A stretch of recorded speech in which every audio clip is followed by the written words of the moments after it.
So my name is Faisal Beg, as was introduced by Nina earlier, and I head the UBC India office. There are two offices outside of Canada, one in Hong Kong, which is our Asia Pacific regional office, and one in New Delhi, which is almost a decade old, actually. It has been around for a while. And this office is, I have a bad throat, so I'll be occasionally probably coughing, so please don't mind. So this office is largely about partnerships and research and things of that kind. And the focus of our regional office in Hong Kong is, again, multifaceted, but it's also deep engagement with our alumni there. So we have a large alumni base there. In India as well, we have a large alumni base, but I think Hong Kong has traditionally been a place to seriously engage with the alumni on development and other kind of issues. So these are the two overseas offices, and Rebecca came on board roughly 3 years back, actually, Rebecca, I guess. And this is a small office in New Delhi, and we work very closely with our faculties. So today we are going to talk about the Vancouver Summer Programme, which has been a flagship program for many years now, since about 2013, so almost 9 years. And it has been hugely successful. And we begin all these presentations by acknowledging the presence of both UBC and VSP on traditional unceded ancestral land of the Musqueam people. And this is to honor their presence, the history, the knowledge that has been passing on for generations, actually. And so we, every time there is a program that is done at UBC, either virtually or otherwise, this is a very common feature of our presentations. We recognize the history of this place. So I wanted to basically use a PowerPoint to basically take you through. This is a very short, in a few slides, which will basically give you a bit of a glimpse of UBC as well as of the Vancouver Summer Programme. So Jason tells me that I can use the share screen feature, and thereafter, I guess we will be through with the process. All right. Yeah. Sounds good.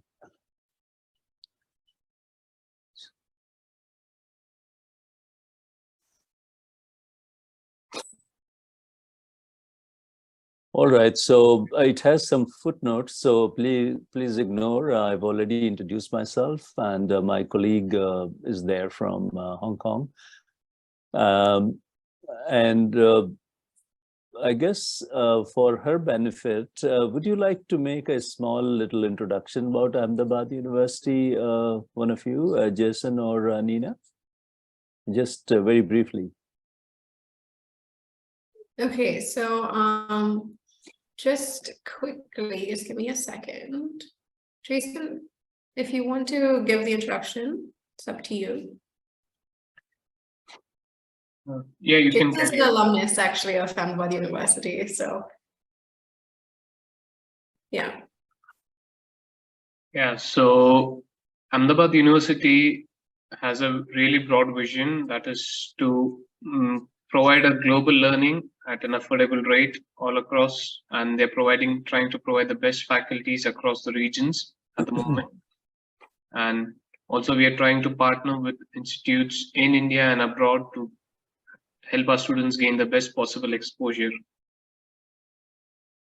Yeah, and also just to add on to that, Ahmedabad University is a relatively newer university. We were founded in 2009 by the Ahmedabad Education Society, which is a very reputed educational trust, and it has a long history. It's also started and developed a few other really good institutions around Gujarat and Ahmedabad specifically. We have 3 major schools and 7 centers.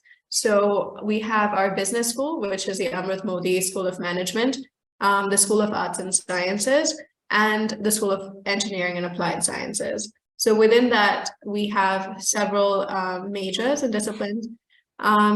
I think one really key and important feature about Ahmedabad University is that we follow a liberal arts model. So all of our undergraduate students go through 2 years of the foundation program. And it really opens up their eyes to different disciplines and how to kind of connect different disciplines together. And all undergraduates go through a 4-year program, which is slightly different to some of the other universities in India. Yeah, but I think that's just a very, very quick brief about Ahmedabad University. Yeah, I hope that No, I think that's very helpful actually. I mean, of course, I've known it for many years. I've had a chance to meet with the Vice Chancellor some years back actually in New Delhi, and its location for Rebecca's advantage. It's based out of Western Indian town of Ahmedabad, as the name suggests. And as Nina mentioned, it has a very strong pedigree actually. And it's based on liberal arts kind of model. And earlier this week, we signed an MOU, not an MOU, we call it a statement of cooperation. And it's basically an intent to cooperate. And I guess going forward, I'm sure we will explore and learn about each other and do many things. But for now, the Vancouver Summer Program is on the agenda. So let's talk about it, and hopefully some students will find it kind of interesting enough to sort of, register and be able to attend. So as the first slide says, it's the 2023 session. We have basically 2 sessions, one in June and one starting in July, with a gap of roughly 2 weeks in between. And the way this is designed is because globally, we attract the students from many parts of the world. And for, say, students in India and many other countries, actually, this July-August session is often a little problematic in terms of timing. So I think around 2016 or so, this was, June first week program. I mean, starting first week, and then, it's the same duration and similar offerings in terms of, the number of packages offered. So June was started about 4 or 5 years back with the intent that it would then be able to attract students who are not able to attend in the July session.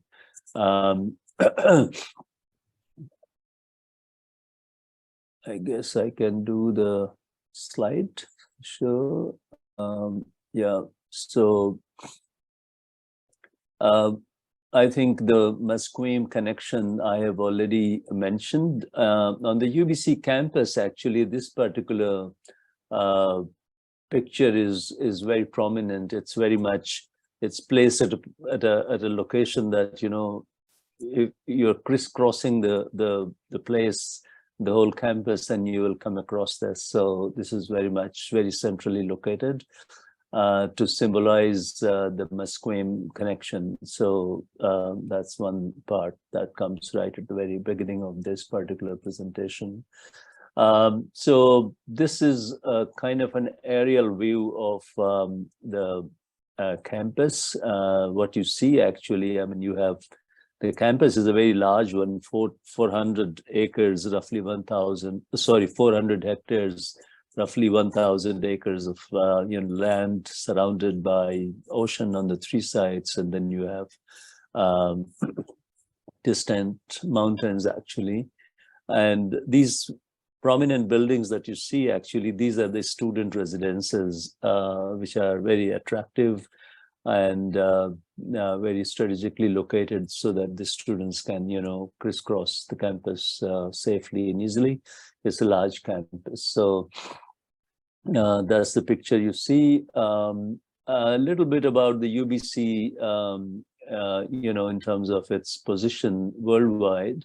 So UBC at a glance, it's second in Canada, usually, in the top two, with University of Toronto as a kind of a friendly rival, and 37th globally. But, there are many other rankings, and that would place UBC and others actually at different locations. So I believe within the public university rankings, UBC is much higher. It's about the top 20 actually. But then, a large number of other universities, smaller, much more prominent in many ways, they're there as well. It's the first in industry, innovation, and infrastructure terms so that's the ranking in another area. Third in climate action. So climate action is a big part of UBC, and fifth in sustainable cities and communities. We have 8 Nobel Prize winners associated with UBC, so that's a fairly significant number. This is a building, which is Iona building, very iconic building, which used to house our School of Theology at one time.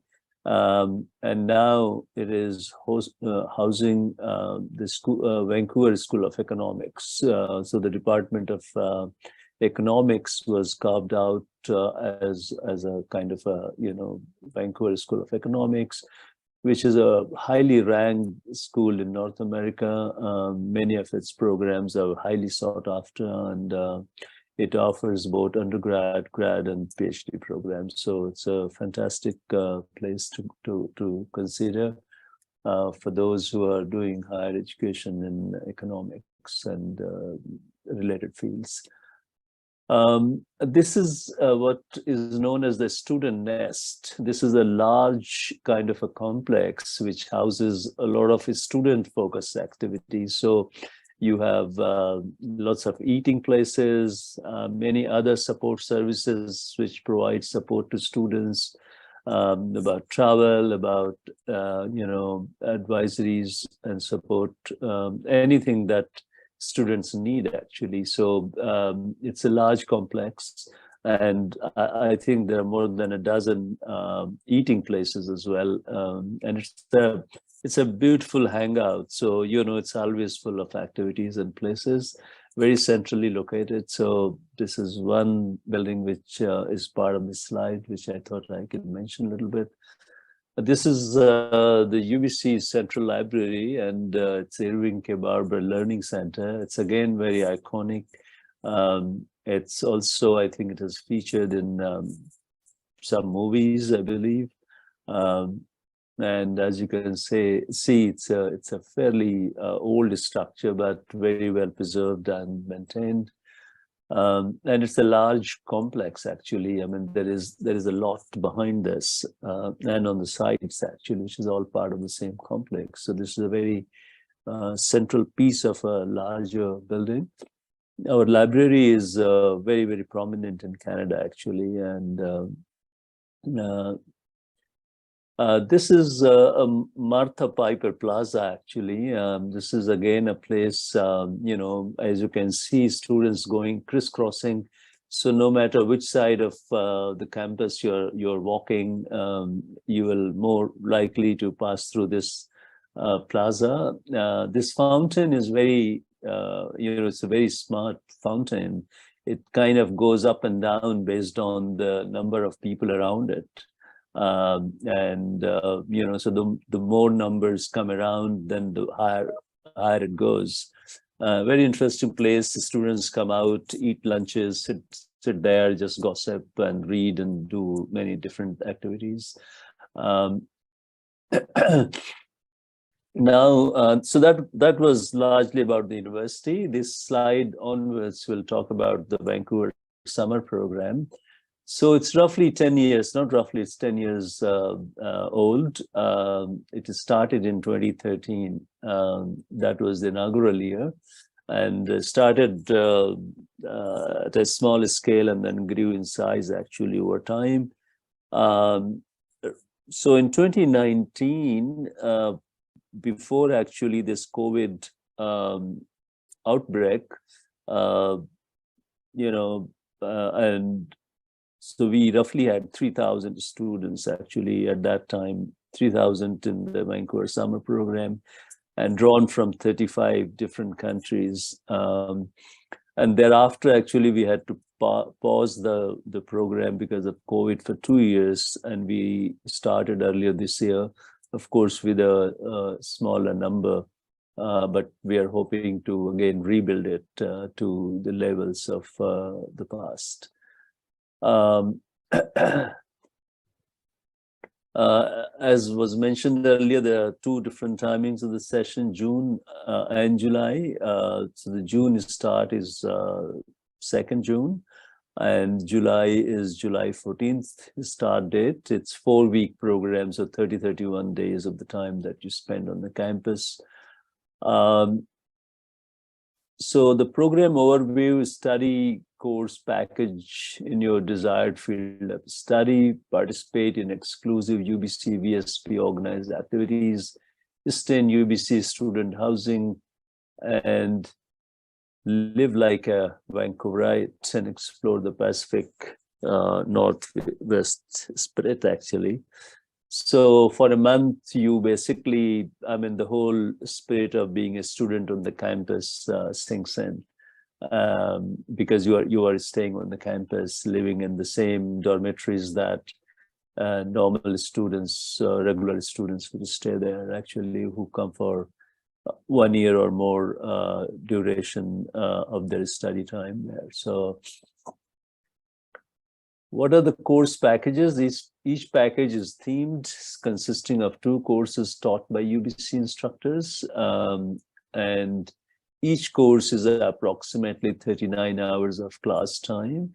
So, you have to take 2 courses as part of a package, and then altogether about 78 hours of classroom teaching. And these are the courses which do not earn you credit at UBC, but credit is usually granted by the home institution that you come from. Student life. So there are many VSP organized events, specifically for the group that is staying as part of VSP during that duration. So there are welcome events, city tour, sports activities, UBC's graduate study info fair.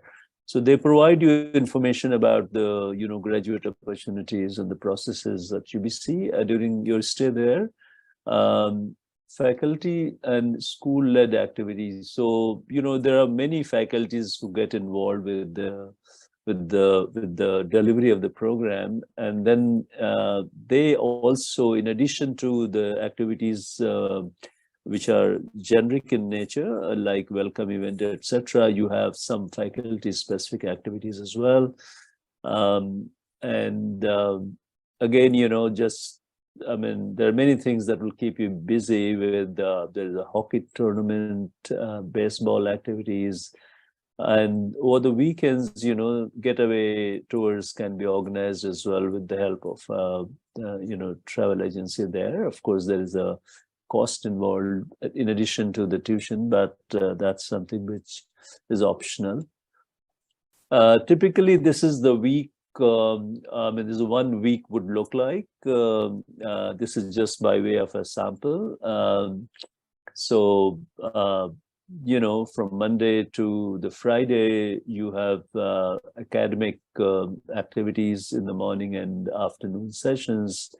And in between, you have these other, in the evenings, you have graduate study, information fair, karaoke night, or baseball game, for example. These are examples. And you could also additionally go to, these are the places which are a good, weekend kind of getaway sort of destinations, like Victoria by the ship, Rocky Mountains. You can also explore the Vancouver, which is a large city anyway. And then, you do a lot of homework as well, because, these are serious, activities during your morning, afternoon sessions, and you'll get to do a lot of assignments as well. So you will be not on a cultural tour or anything. It's going to be a serious kind of, academically oriented type of a 4-week course.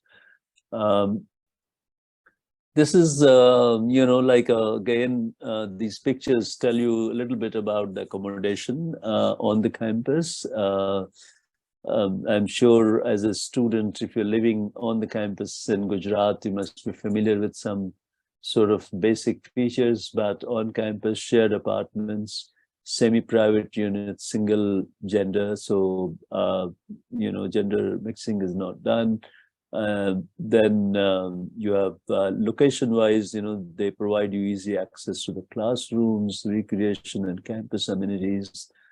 You get high-speed internet in those rooms, laundry services are there, and there are residence mentors. So, so it's a fairly sort of, good place to be.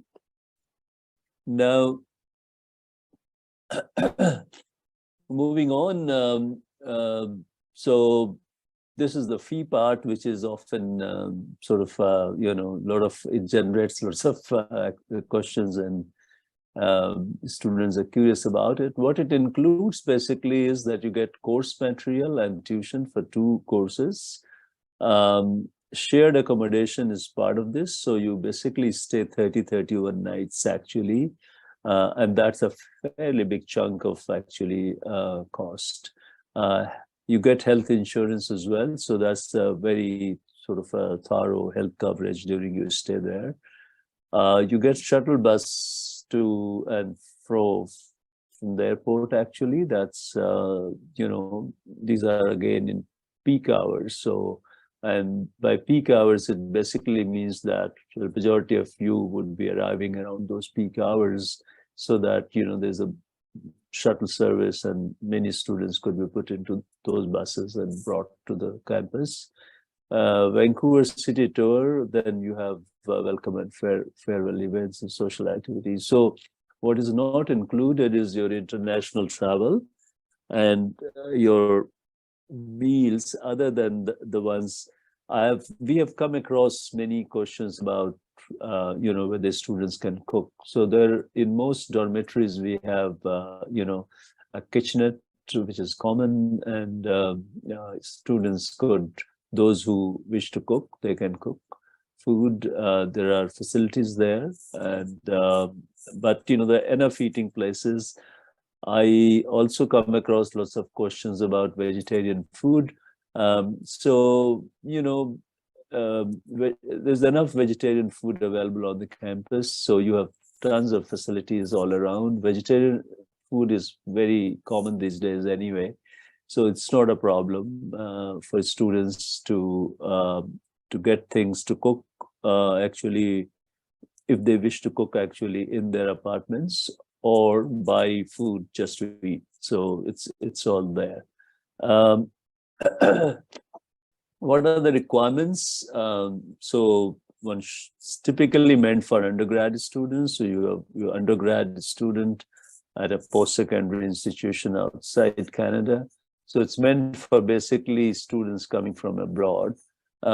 Age-wise, minimum 18 years. In some, I think, cases, maybe 19, but 18 is when you basically, you don't need a guardian.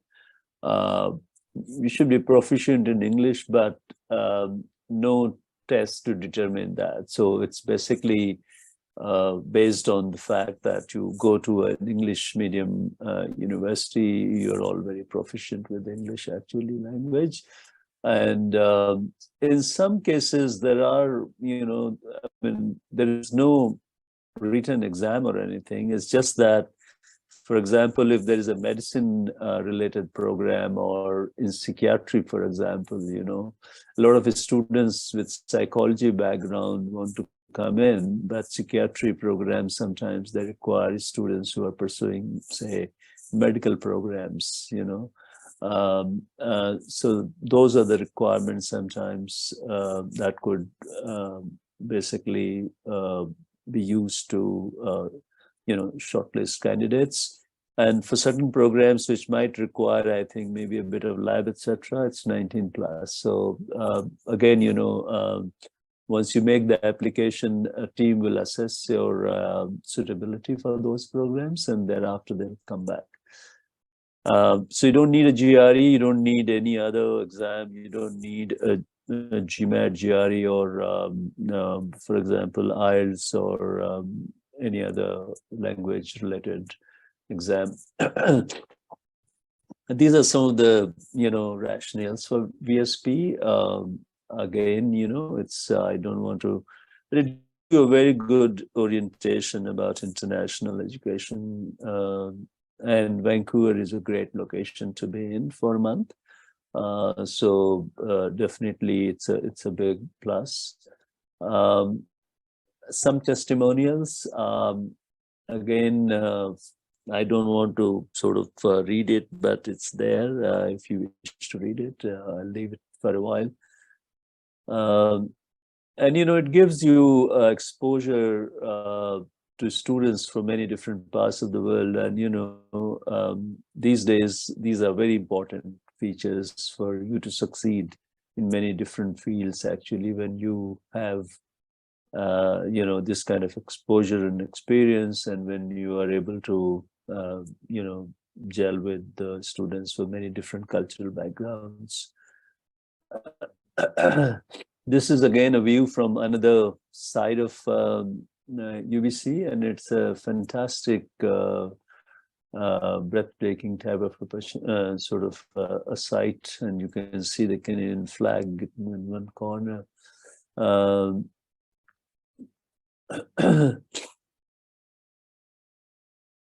Again, this is another view of the campus, and you have a beautiful, ocean, the waters, the ships, and all of that, just being there.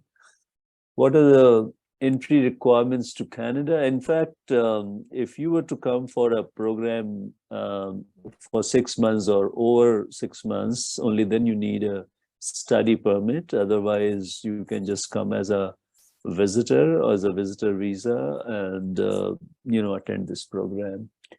The link is there about IRCC's website and its requirements. You should have a valid visa, which should be valid for, for a period longer than 6 months. And these days, the processing time takes a little longer than the usual. So I think planning ahead of time is important. I guess, so what UBC does, basically, once you apply, they will, after assessing your candidature, they will issue you a letter of admission. And on that basis, you can just put in your application for the visa. And just, once that is done, you're basically ready to go. So next steps, right now the application is open. It opened on November 15th. Basically, once you go to the website, you'll get the link to apply to each of those programs, whichever you are interested in. If you have questions, basically, so there is a vsp.ubc, that's more the central team will answer those questions. And for South Asia and the Middle East, I'll be happy to answer any questions that you may have. And that's about it. I think I would stop here. If you have any questions about VSP, I'll answer. Then I'll briefly touch base the visiting international research student sort of element of this presentation, because that's again going to be a fairly, I mean, I'll just briefly introduce what it is, and then, you can take a look, and then after we will sort of come back. Thank you so much, Faisal, for that really robust introduction to the Vancouver Summer Program. So I see Satya has a question. Maybe you could turn on your camera and mic and go ahead and ask your question. Hi, so I'm Satya Andani. I'm a third-year economics student at Ahmedabad University. And I wanted to ask if it's possible to have a look at the course material, because I'm quite interested in studying economics for the VSP. So is there any way for me to access past year's course material, for example? Yeah, so I think a few students did ask. Yes, you'll get to see it, but I guess, once the students register, I think it's again a catch-22 situation, because sometimes you definitely want to see before you sort of get in there. And I think many faculties are busy developing it. I was told that it would be available soon, and I will, so, if you just write to me, I'll get back to you. And I guess, I think a link will be added to the page eventually, where people could get to see the content, the curriculum, so that, you can definitely take a look. Insofar as the course packages of the previous years, it should be possible. I'll check on that and we'll come back to you. Can I have your name again? It's Satya Andani. I've actually spoken to you as well. I wrote to you. Right, yeah, I know. Yeah. Okay. Thank you. I'll get back actually on that one later. Sure. And I also wanted to confirm with Neena ma'am if we'll be getting credits transferred. For example, if I'm pursuing 2 economics courses from VSP. So will those credits be applicable for major electives for economics at Ahmedabad University as well? Yeah, that's a great question, but unfortunately the international office can't answer that question. So you'll have to go to your program chair, your program office at the School of Health and Sciences and ask them. All right. Okay. Yeah. Thank you.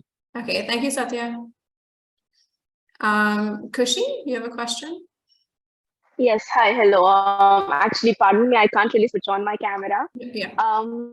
So I'm Kushi and I'm in my final year of integrated masters in life science here at Ahmedabad University. So actually I had 2 questions. The first is that since I'm in my master's year, the final year, would I still be eligible to apply for the July batch, or would that be like, is that possibility or it is not? So the thing is, right, our academic year starts on the 1st of August every year. So, right. And I believe the VSP program, the July one, will end on the 14th of August, which means you then miss 2 weeks of class, which would be a bit too much to miss. But I think if you want a clarification, maybe go and speak to your the dean of school. Yeah. Speak to. I'm sorry, but actually, yeah, I'm in my final year of So you'll be graduating by then, I guess. Yeah. Yes. Yes. Oh, right. Okay. Oh, yes. Yes. Okay. So my question, yeah. Yeah. So, I mean, I think, Faisal, I think you might be able to answer this question, because I do know one of the requirements for the VSP is to be an undergraduate student at the time. So we do accept sometimes, the graduate students as well. We have had students who come from graduate programs. So the exceptions are made, but I think technically you will not be a student when you, intend to come to UBC. And that might be a bit of a challenge, but yeah, if you send me a query, maybe I can clarify on this, but it's pretty, it's not, I mean, I can't really answer, but at the moment, all I can do is I can go back. I think more than you being a graduate student, I think the problem is that you will not be a student when you are basically required to travel. And that might be a bit of a challenge for both actually for UBC in terms of accepting you as a student for VSP, but also visa might be a bit of a challenge for you to obtain when you are not currently enrolled as a student. Although that's again a discretion of the IRCC, but they always look at your ties in India in terms of whether you'll return or not. And you being a student at the time when you're going is an important factor. And somebody not being a student and going for a program sometimes becomes a bit of a challenge. So it's a bit dicey, but yeah, we can answer that from our point of view in terms of whether we can accept it or not. All right. Okay. Sure. Thank you. Thank you, Kushi. Any more questions?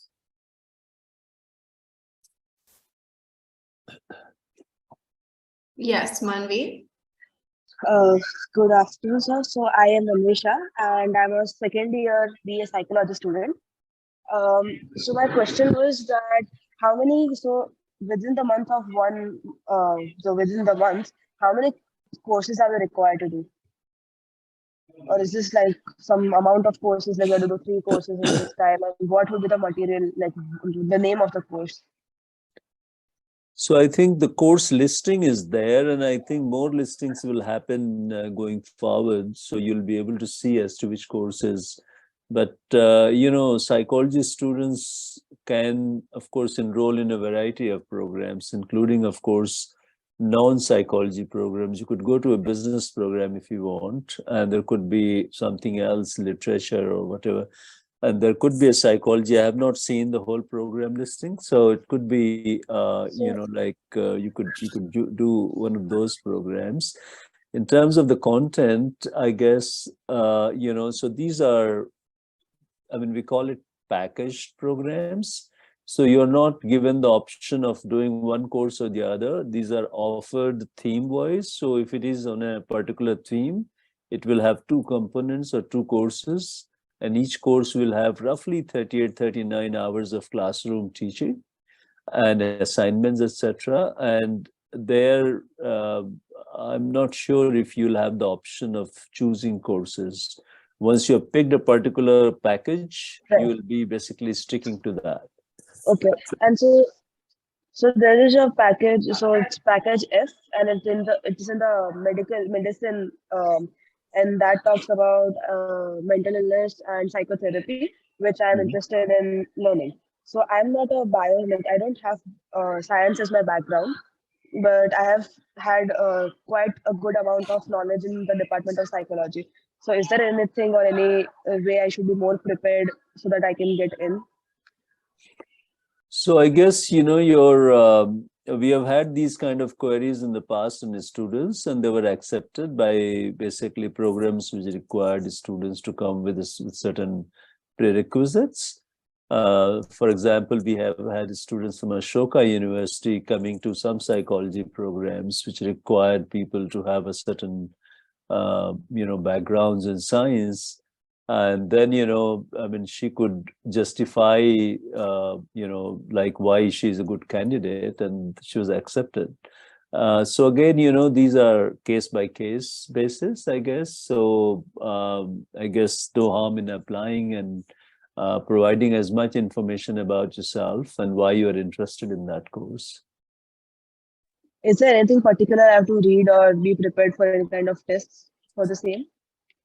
I'm not in a position to actually answer this question, Okay. because, the faculties who are designing and delivering these programs are in a better position.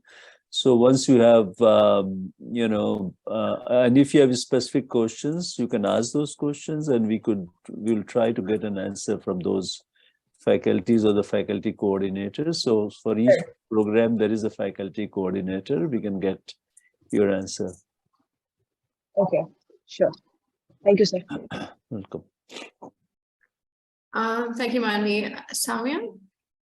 Yeah, hi, this is Soumya from BS Computer Science. So I'm currently in my 3rd year pursuing computer science at School of Arts and Sciences.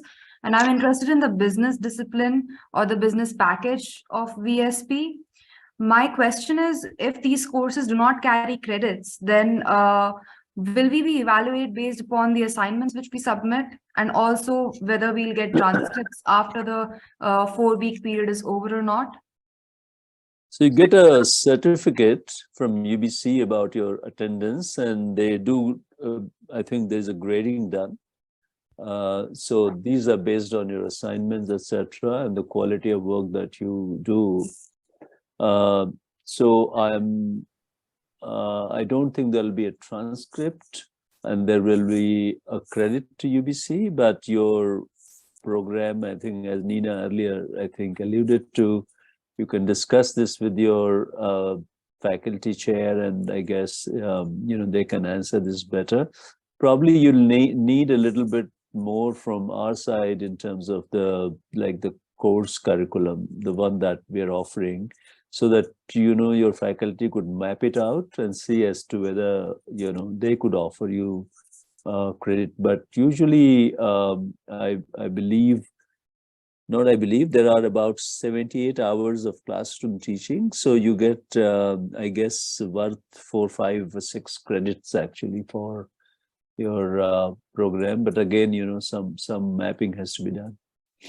Yeah, and even this mapping would be in terms of an interdisciplinary thing. Since I'm from computer science, so I'll be doing a business. I'll be pursuing a business domain, so I'll have to talk to both the major program chairs for computer science and for business for the transfer of credits, if it's possible or not, right? Yeah, so I think the first step would definitely be to go and talk to the School of Engineering and Applied Science program chair, and then you can definitely connect with the business school as well. But I would say first step, go to your program chair in your school. Yeah. All right. And then another thing is also you could talk to them about your free electives. If you haven't used them yet, maybe that's an avenue that you can explore. But again, they can't guarantee anything in terms of credit transfer, but you will have to go and talk to them first to get these answers. All right. Have there been any prior cases where credit transfers have been made possible? I'm not super sure right now, but I'll get back to you. All right. Just drop me an email at the international office. All right. Sure. Yeah. Thank you. And we have another question in my private chat. Again, it's the same question from Vidisha asking about, can fourth-year students apply as we'll complete our last semester before we travel, is what she says. And I think, like Faisal, you already mentioned that you will have to go back and check, but it's a bit difficult because of the student status. So you won't be a student at the time of going to Canada, which might raise some questions with the visa application and getting a visa. Yeah, so I think the conclusion is that maybe you'll get back to these students about it. Yeah. And also, if you already have a multiple entry visa, I mean, some candidates do have, then of course that's not an issue. Then I think at least one, the only question would be whether UBC will accept. I know that exceptions are made, so I guess that's not going to be a big deal. But I'll get back on that question anyway, more generally about what happens in terms of the students who are not going to be students at that time. Okay, yeah, that sounds good. There's another question that says, could you please talk a little bit about the scholarship program? I am not aware of a scholarship program, but is that something that... No, unfortunately, there is no such sort of, fellowship available actually as part of the VSP. Okay. Yeah, I mean, if the interest is to learn more about what's available generally, if you go as a master's student, that's a separate question altogether. But as part of VSP, unfortunately, no. Okay. Are there any other questions?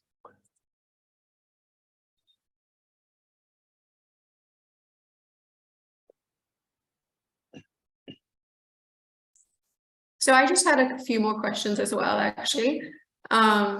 So the application, so the application deadline for June is sometime in February. So I'm just wondering, when do students get an answer on the application status, just because of the whole visa application process and all of those things? So, yeah, so for the June one, it's February 18th is the deadline, and for the July one, it's April 1st. So, and sometimes, these dates are a bit flexible as well, but right now this is what it is. The early you fill in your application, there are two advantages. One, that if your case is assessed, so it's on rolling basis. It's not that they will wait until the deadline is over for every candidate to be assessed actually for this purpose. So we encourage the students to apply, as soon as they sort of wish to. And the earlier you get the admission offer, the faster you can go to the visa section and get the visa process, the visa application, in the queue. And that will then help you. So we encourage the students to apply quickly. The application process is currently underway. So don't wait until those deadlines, because then you will have a shorter window for the visa processing, and it's taking time these days. It's all over in the news. So we tell the students to do it faster. Yes, exactly. Ma'am, I have a question. Yes, go ahead. So when do we get the answer back? So by when will we get if we are in the program or not? Like if we apply for the June by Feb, so when will we know that we are in for the program?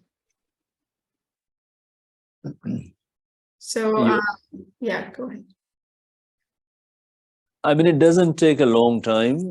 This year particularly, we are telling the central team to process things faster, because, the delays last year, I mean, not so much from our end, but in fact, the visa side was delayed so much that one piece of lesson for everybody is to do it quickly, so that, there's a longer period, at least a longer window available for students and their parents and guardians to sort of get into the decision-making mode. Some of the clarifications we'll try to answer as quickly as possible. I can't really give you a date, but I'll certainly try to get you those answers. I think a question about the course content and the curriculum is probably important. And the second one is, which is generic, as to whether a student who is not going to be technically a student at the time of travel, whether we can accept it. I think these are the two questions which probably are the more common and important one at the moment. Yeah, definitely. Are there any more questions? We have about 5 more minutes. I would say definitely use this time to ask any questions that you might have. If you're not comfortable with asking any questions on the call, feel free to message me privately and I can ask you a question for you. There are also, actually, I wanted to mention that I think first week of December, maybe 5th, and then 17th, I guess there is going to be a information session offered by the central team.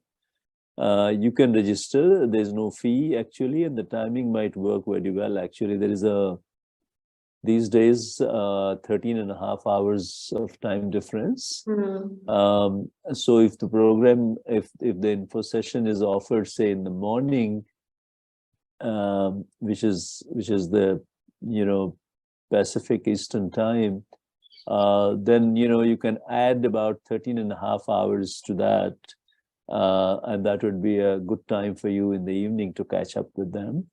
Or if it is in the evening, I don't remember if it's in the evening. I think it's in the morning. So yeah, you can take advantage of it and familiarize, and also ask those questions, actually some of the questions that you might have before you go into the break. Yeah, that's perfect. In fact, we had a few more signups, so some students weren't able to make it. I was planning to send out that link for the 5th of December for that info session conducted by the central team as well. Right. Yeah. Plus, I might be also traveling to Ahmedabad at some point, actually in December. I know that I think there's a midsem or something like the that winter is break. currently, yeah. So I guess there is a bit of an interest from other institutions there, and there is students. So I might consider coming down for a few days and be available to answer some of your questions actually at that point of time as well. So, and I hope to be more equipped with information at that time. That's amazing. Yeah. Please do let us know when you're coming down, and we'll arrange your visit here. Any final questions? Okay, I think maybe we could talk a bit more about the Visiting International Research Student Program. Just a quick brief, and of course, students can go and like read up more about it. Yeah. So as the acronym suggests, it's a Visiting International Research Student. This is a program which is it's very popular and sought after by students. And as the name suggests, there is a research element, and UBC welcomes the students from across the world who could come for a shorter duration or a longer duration, almost up to a year, almost 8-9 months, and be there on the campus as a visiting student doing work on research.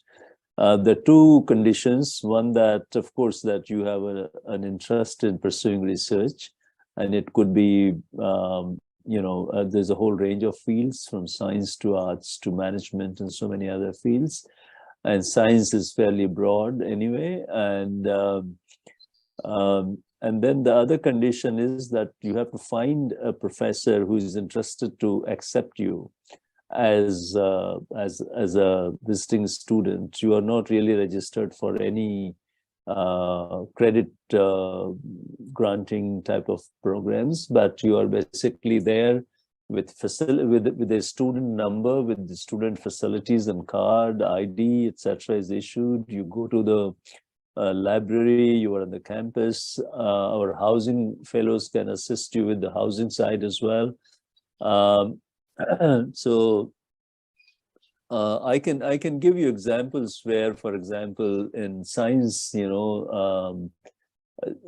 faculties have accepted students to come to work in their labs, and that's some of the labs. For example, Michael Smith lab is a very prominent lab named after our Nobel laureate Michael Smith, who was a faculty at UBC, and then the 7-8 of them have been associated with UBC, who are Nobel laureates.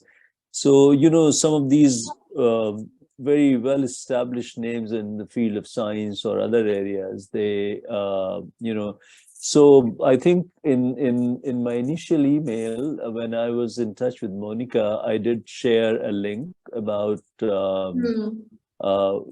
otherwise, also, if you just type VIRS UBC, you'll get to see, and it kind of gives you a very good description of what you can do and what is the process. So basically, many professors will,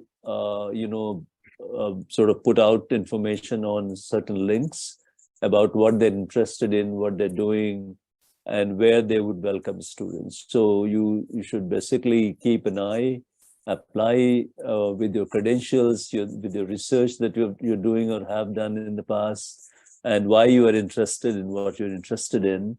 And that will kind of, so I know that some students have found resources from their institutions to fund their, stay there. Sometimes these some of these professors have research grants which they can use to keep you there, to give you work and assignment, etc. Sometimes they pay for your airfare as well. Sometimes they pay for the bench cost. So there are many ways that they can support you, but what is important is, and there is no fee involved actually, you are basically there to pursue research in a field of interest that you are interested in and your professor or faculty is interested in. It's a win-win for everybody. And the trick is to find somebody interested in your work actually. And so this is how students from many parts of the world come and pursue their interests at UBC. The other thing I would like to just quickly mention is that there is something which is a federally funded program called MITAX, MITACS, nothing to do with tax. It used to be something for mathematics and information technology, and it has now been basically named after the acronym, MITAX Inc. They provide, I don't know whether it's currently on or not, but MITAX is, it's a network of 58 or so universities, and Canadian government provides funding to students to come from many parts of the world with interesting research ideas. Typically, these are second, third year students who would, who would have some sort of a burning, idea to pursue. And what under MITAX is done is that they match you with a researcher and match you with a corporation, a company actually, where you can pursue this.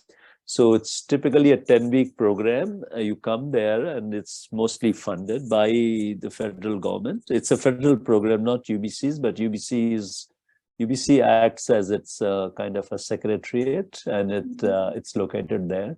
And the UBC professor is currently heading it. It has branches in many different parts of Canada, co-located with universities. Look at MITAX and see, if some of you could be interested. So the best part of MITAX is that it's fully funded. They spend nearly $10,000 on each student to come, and they spend nearly 10 weeks.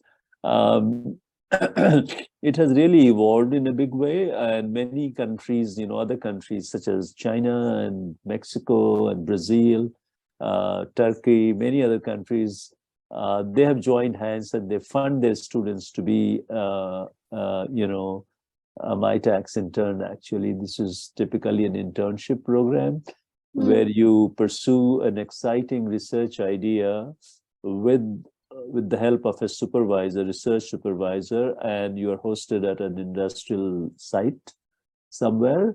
And it's typically it helps student to further advance and refine the research idea, which they can carry on at a master's level. And once you are an intern under MITAX, you are typically given a very handsome kind of a support to come as a PhD or a master's student at some of these top universities in Canada to pursue higher education. So it's a very exciting program.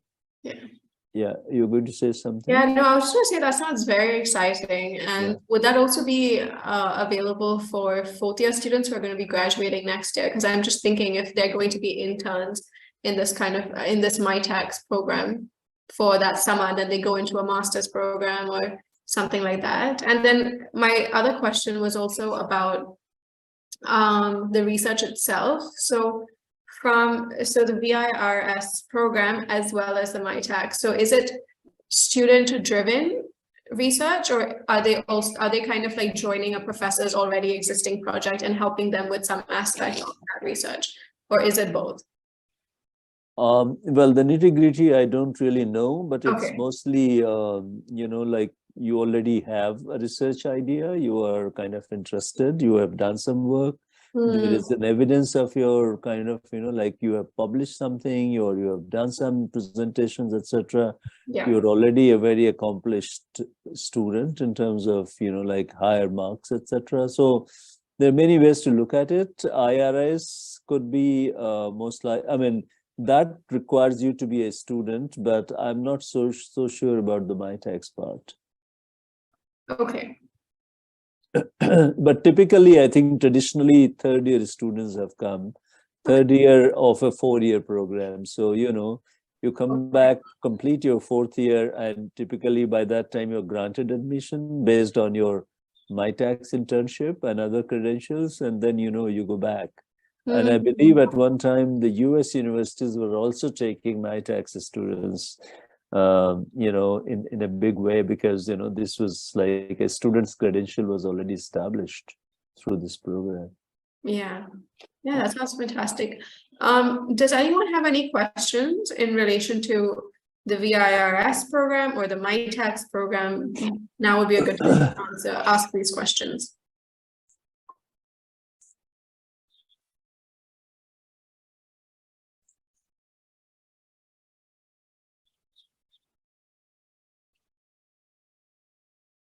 Maybe they want to make themselves familiar with VIRS, and then they Sure. might have questions. And, you know, what I can do is that once you have these, you know, if you have some, I mean, some more interest in this, maybe, you know, I can come back with the specific information, or I can connect you to the right person, actually. Okay, yeah, that sounds fantastic. I don't think anyone has any questions right now. I've also sent the link to the MyTax website on our chat, so you can have a look at that.